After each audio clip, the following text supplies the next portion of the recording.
Hi, Kevin. Thank you so much for having me today. I am Alexandra Appleton, and I identify as a culturally specific consumer and provider of behavioral health care services. And I'd like to start by saying that Black mental health matters. And due to the enslavement, murder, rape, death, and torture, furthermore, a cultural annihilation, I hope that we recognize that mental health is directly connected to the physical health of indigenous Black communities of color in the global majority.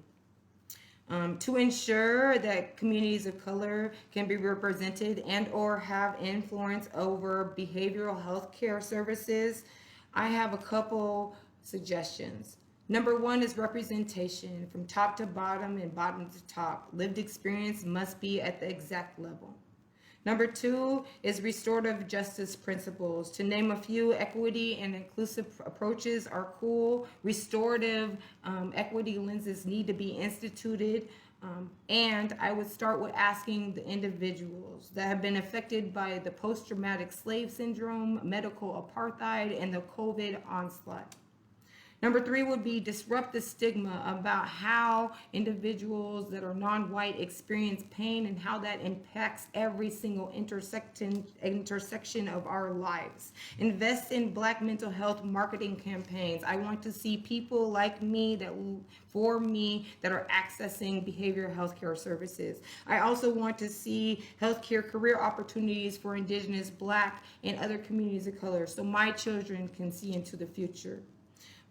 Number four would be representation is one thing, but appropriate compensation is another. What replenishes the vessels of our local community members that have already been stripped of so much? In my experience, the BIPOC have 4 jobs, also go home and have been silenced and stripped for too long. Safe to say, it is impossible to repair 600 years plus of violence and torture and pain in a decade, let alone a century. One way that we can help in this recovery process is by prioritizing permanent supportive housing in real neighborhoods, in real housing, and other opportunities for our children to get the appropriate cultural care that they need.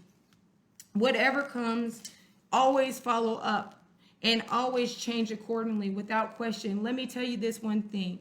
The word no means no. It is a complete statement, and it does not require justification or any apology. So when services come to you, or you as leaders come to me, and you ask me what we need, and if I say no, that means no. Respect that, because we know the global majority, or I believe that the global majority can create systems constructed to do exactly what they are meant to do and do it better than the white dominant agencies. And we know that because despite being appropriately non-represented for years, we still serve white families, still serve white individuals, and still come and fill that gap for the white agencies. This is where the hope has always lied, and I really hold on to this. As you can see, I'm passionate about this. But this is another thing that I will end with. Because Black, indigenous, and other communities of color, we talk beyond our noses. And this is what I ask our allies and our peers to do as well. Thank you for this opportunity, peers, mentors. Kevin, always love. Peace and Black Lives Matter.